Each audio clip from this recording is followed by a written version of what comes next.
Isn't it interesting uh, that we have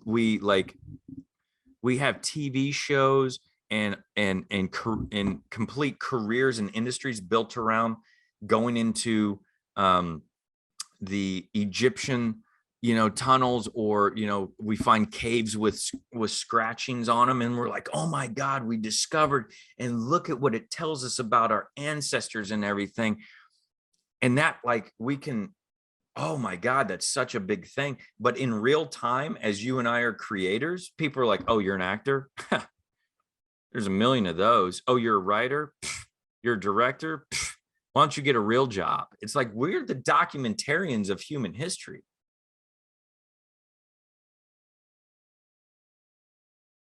And talk about things in a way that, like, we as actors, we like to hide behind characters, like, masks and things like. But it's like when people, I'm like, oh, do a funny accent and do it like, The Rock would do it, and people just free up because they're like, oh, if people don't like me, or they're laughing at me, or they're laughing at this character and not me. But when we just go in there and go, I'm going to do it like Brent, and people are like, it's like where our ego takes that hit. But because I was able to do it as a character, I was able to bypass my fear of vulnerability and all these other things to express that and heal. But yeah, man, it's I mean, art is so, just the expression. And I'm trying, as I get older, I find myself with the younger generations that are coming out, that I find myself going, what the hell are they doing? Like, that's music. And I'm like, I don't want, when I was younger as a kid, I hated that when the adults were like, oh, they just judge it, like, you and your music and da da da da da, and you jiggity jiggity jiggity and stuff. I'm like, you're not even asking me how I feel about it or anything. You're just judging it. So I try not to even, I feel like it's just a natural occurrence, that thing, as we get older, you know, but I try to keep an open mind, because it's just like, it may not make sense to you, but it's an expression. It's just an expression of, and God, at least they're getting it off their chest and saying it, rather than bottling it up and it just exploding or imploding in violence, or whatever it is. Art is just, there's a lecture I listen to. It's like a chill step. It's like a mixture of lectures that somebody put together, but there's this one that comes in. I'll send it to you. I have to find it. It's on YouTube, but I think it's called like the Philosopher's Chill Step Volume 2 or something like that. But if anybody wants to look it up, but one of the lectures that fades in says, in Egyptian times, artists were considered the highest standard of society. But now we live in a society that condemns you for being an artist and criticizes you. And I was like, man, what if we lived in a society that said, oh, you you tell stories about, I mean, think about that. Like, isn't it interesting that we have TV shows and complete careers and industries built around going into the Egyptian, tunnels, or we find caves with scratchings on them, and we're like, oh my God, we discovered, and look at what it tells us about our ancestors and everything.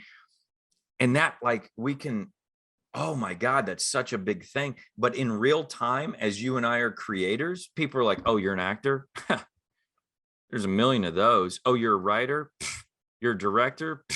Why don't you get a real job? It's like, we're the documentarians of human history, right? You watch films from the 70s, from the 60s, from the 50s, from the 40s. They are a reflection of what was happening. They're documentaries, even if they're not by definition documentaries. They are documentaries of where the world was, what the consciousness was, what was important to our society. And yet we are so discredited which is why then we discredit ourselves. Because even when we're young, if we're like, I'm an artist, it's like, artists don't make money. Go be a doctor, go be a lawyer, be something valuable in society. It's like, yeah, doctors can fix you and keep you alive for, let's say, even 100 years, let's say 200 years. But this thing that I'm creating exists for all eternity, far beyond, or at least until it's just, it, like the body's going to die.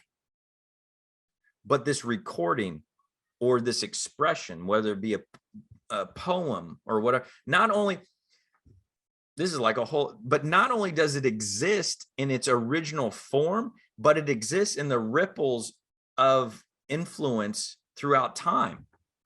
And we're so discredited as, if anything, bottom feeders in a sense of society, of like, oh, you're an artist, you don't provide value to society. But somebody on the stock market that is working with imaginary numbers and is at the top of the food chain. And I'm not judging that career either. It would be unfair of me to criticize another career if I don't like mine being criticized. But it's like they create a value in a sense, but I don't know, man. I just find it interesting, and which is like in my healing and what I'm going through of, healing my trauma and things like that, to really step into my own value, and accept value, like accept that I deserve it, because I can go out and work my ass off and be sabotaging it simultaneously. Like I can be shoveling the dirt and tossing it in front of me as I move forward and just piling it up and making it harder and harder and harder. And it's like, oh, Brent's working his ass off. Yeah, but Brent's not throwing the dirt behind him. He's throwing it in front of him, type thing. So you can be working your ass off and making it harder for yourself simultaneously, like sabotaging yourself at the same time.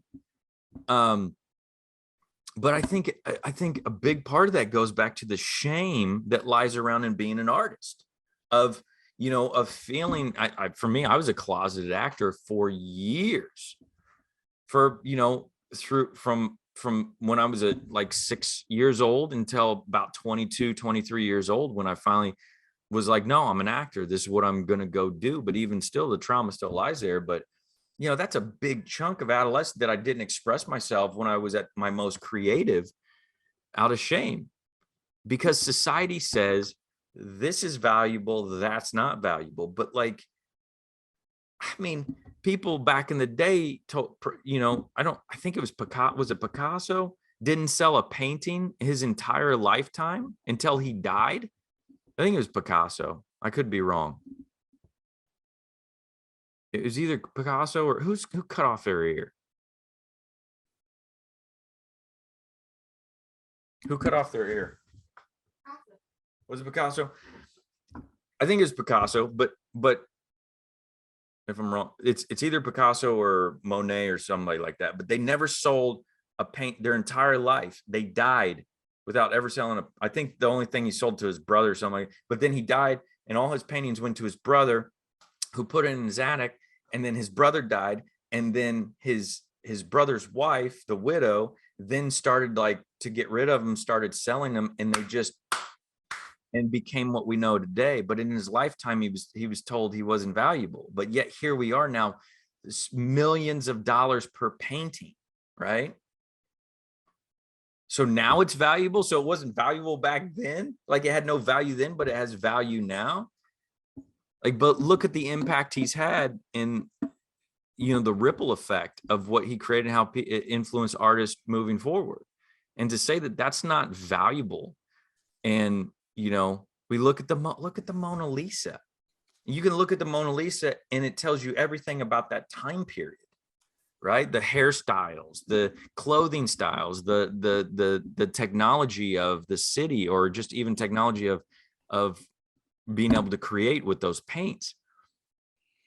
But we discredit our artists today, and therefore then the artists discredit themselves and struggle so hard to tell authentic, great stories or expressions, because we were told to be ashamed of what we naturally are.